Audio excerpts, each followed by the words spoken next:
आज के दिन को इतिहास के पन्नों में सुनहरे अक्षरों में लिखा जा रहा है। प्रधानमंत्री नरेंद्र मोदी इजराइल के दौरे पर हैं और यह सिर्फ एक देश के प्रधानमंत्री का दूसरे देश का दौरा नहीं है, बल्कि ये अनंत संभावना वाले भविष्य का आगाज भी इसे माना जा रहा है। क्यों माना जा रहा है? क्यों प्रधानमंत्री मोदी ऐसे हालातों में इजराइल पहुंचे हैं जब दुनिया युद्ध के कगार पर खड़ी है, कई देश आपस में उलझे हुए हैं। ऐसे वक्त में प्रधानमंत्री मोदी इजराइल क्यों पहुंचे, क्यों अहम है, वो भी आपको समझाते हैं। प्रधानमंत्री मोदी 30 घंटे तक दरअसल इजराइल में रहेंगे और इस दौरान दुनिया की नजर इजराइल पर रहेगी। तेल अवीव से लेकर वॉशिंगटन और बीजिंग से लेकर इस्लामाबाद तक आज हर कोई इस पावर कपल की केमिस्ट्री को देख रहा है और यह दौरा गवाही है कि 21वीं सदी का भारत अब दुनिया के मंच पर अपनी शर्तों पर खेल रहा है। यानी कि भारत अपनी जरूरतों के हिसाब से चल रहा है, अपनी जरूरतों के हिसाब से।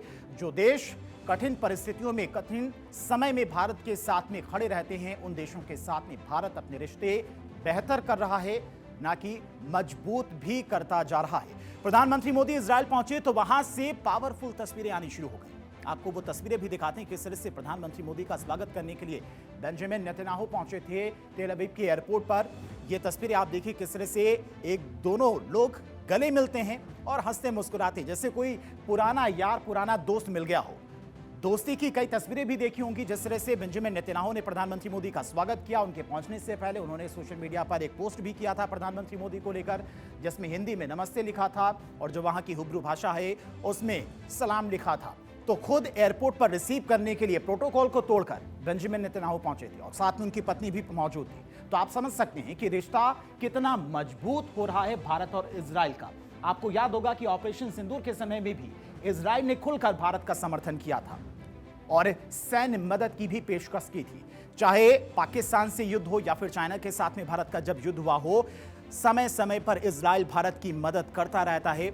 ऐसे में इजराइल भारत के लिए कितना अहम है और क्यों ये दौरा ऐतिहासिक माना जा रहा है, वो भी आपको समझाएंगे। हमारे साथ में संजीव श्रीवास्तव फॉरेन एक्सपर्ट हैं, इसके अलावा दीप्ति तनेजा वो भी फॉरेन एक्सपर्ट हैं। दोनों का बहुत बहुत स्वागत है भारत 24 पर। सबसे पहले संजीव सर आपके पास आना चाहेंगे, क्योंकि जिस तरह से दुनिया भर की नजरें इस वक्त टिकी हुई हैं, प्रधानमंत्री मोदी अचानक से इजराइल पहुंचे, 2 दिवसीय ये दौरा है और ऐसे हालातों में पहुंचे हैं जब ईरान को लगातार अमेरिका धमकी दे रहा है और वहां पर भारतीय नागरिकों को ईरान छोड़ने को लेकर भी एक हिदायत जारी की गई है और ऐसे में प्रधानमंत्री मोदी वहां पर पहुंचे हैं। क्या कुछ कहता है ये दौरा, क्या संदेश प्रधानमंत्री मोदी दुनिया को देना चाहते हैं ऐसे हालातों में?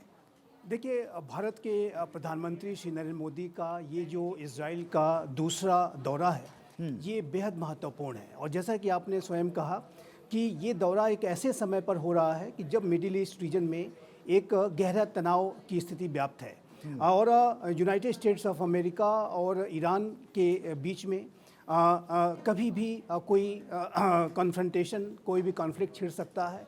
हालांकि बातचीत की प्रक्रिया भी चल रही है और जाहिर है कि एक ऐसे समय में एक विश्व नेता की छवि रखने वाले प्रधानमंत्री श्री नरेंद्र मोदी, जो कि पूरे 1.4 बिलियन की आबादी को रिप्रेजेंट करते हैं और उसके विश्व के सबसे बड़े लोकतांत्रिक राष्ट्र के नेता हैं, विश्व की सबसे तेज गति से बढ़ती हुई अर्थव्यवस्था वाले जो राष्ट्र के नेता हैं। और उससे भी महत्वपूर्ण बात यह है कि आज का जो नया भारत है और प्राइम मिनिस्टर मोदी की जो छवि है वो विश्व नेता की है और एक विश्व नेता और जिसका कि हमेशा से एडवोकेसी और हमेशा से जो एम्फेसिस है वो संवाद पे रहा है। जो ऐसा नेता की जो कि हमेशा से इस बात को कहता है कि संवाद ही कॉन्फ्लिक्ट्स वाली जो स्थितियां बन रही है उसका एक समाधान है। ये युग युद्ध का युग नहीं है। इस तरीके की बातें जो प्राइम मिनिस्टर मोदी ने लगातार एडवोकेट किया है, इसको प्रोपोगेट किया है।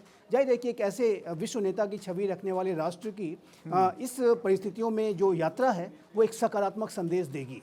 और मेरा ऐसा मानना है कि भारत के प्रधानमंत्री श्री नरेंद्र मोदी जो आज इजराइल की संसद को संबोधित करने जा रहे हैं और ये जाहिर है कि भारत के पहले ऐसे प्रधानमंत्री हैं कि जो कि इजराइल की संसद को संबोधित करेंगे, उसमें जो वो बातें रखेंगे उस पर पूरे मिडिल ईस्ट रीजन की नहीं, पूरे विश्व की नज़र होगी। और मेरा ऐसा मानना है कि इस संबोधन में प्राइम मिनिस्टर श्री नरेंद्र मोदी भारत और इजराइल के संबंधों के बारे में, जो भारत की जो सिविलाइजेशन है, जो यहूदी सभ्यता है, उसके साथ भारत का जो कनेक्ट है वो कितना गहरा और मजबूत है, जो हमारे साझा मूल्य हैं, जो हमारे साझा हित हैं, साझा अवसर और साझा चुनौतियाँ जो भारत और इजराइल की हैं, सभी के ऊपर एम्फेसिस देंगे। साथ ही साथ इन जो मिडिल ईस्ट रीजन के बीच की जो समस्याएं हैं और जो तनाव है और जो वहाँ जटिलताएं हैं, उसके भी समाधान के लिए वो जरूर अपना गाइडेंस देंगे। तो ये जो संबोधन प्राइम मिनिस्टर श्री नरेंद्र मोदी का भी होने वाला है वो भी एक बेहद महत्वपूर्ण है। और दीप्ति देखिए मैम जी, जैसा कि संजीव श्रीवास्तव सर भी कह रहे हैं कि संबोधन कैसा होगा प्रधानमंत्री मोदी का, क्योंकि अगर फिलिस्तीन की बात करें तो फिलिस्तीन के साथ भी हमारे रिश्ते बेहतर हैं, ईरान के साथ भी भारत के रिश्ते खराब नहीं हैं। वहाँ पर अगर बात करें तो चाबहार पोर्ट का निर्माण भी भारत की तरफ से किया गया है, तो ईरान के संबंध भी हमारे साथ बेहतर हैं। ऐसे में प्रधानमंत्री मोदी का जब सीनेट में संबोधन शुरू होगा तो भारत इजराइल के रिश्तों के बारे में ही बात करेंगे, या फिर जैसा नजरिया रहता है भारत का कि पूरे विश्व में वो शांति चाहता है, वो नहीं चाहता कि कोई भी देश दूसरे देश के साथ में युद्ध में उलझे?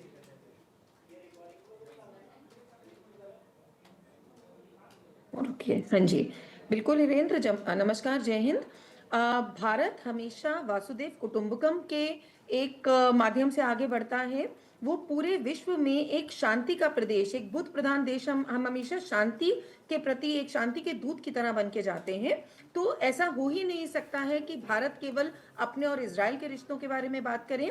मोदी जी वही प्रधानमंत्री हैं जिन्होंने रशिया की सरजमीन पर खड़े होकर कहा था, रशिया के प्राइम मिनिस्टर को कहा था कि this is not the era of war. तो अभी ईरान और अमेरिका के बीच में जो इस समय संबंध चल रहे हैं और इजराइल की जो पोजीशन है, जो उसकी जियोपॉलिटिकल सिचुएशन है, बीच में सैंडविच इजराइल ही है। इजराइल भी ये जानता है और ईरान भी ये कह चुका है कि अगर अमेरिका ने उसके ऊपर हमला किया तो जवाबी कार्रवाई सबसे पहले इजराइल पर ही होगी। इस दौरान अब हम देखें तो बहुत अहम, अगर देखें कि कल की जो तारीख है, कल की तारीख में थर्ड राउंड ऑफ नेगोशिएशन भी अमेरिका और ईरान के बीच में शुरू होने वाला है, जिसकी औपचारिक तरीके से मध्यस्थता ओमान को मिली है, ओमान कर रहा है। लेकिन इसी समय प्रधानमंत्री मोदी जी का इजराइल जाना और जितनी गर्मजोशी से उनका वहां पे स्वागत हुआ है, तो ये केवल भारत और इजराइल की स्ट्रैटेजिक इकोनॉमिक पार्टनरशिप के लिए जितना अहमियत है तो है ही,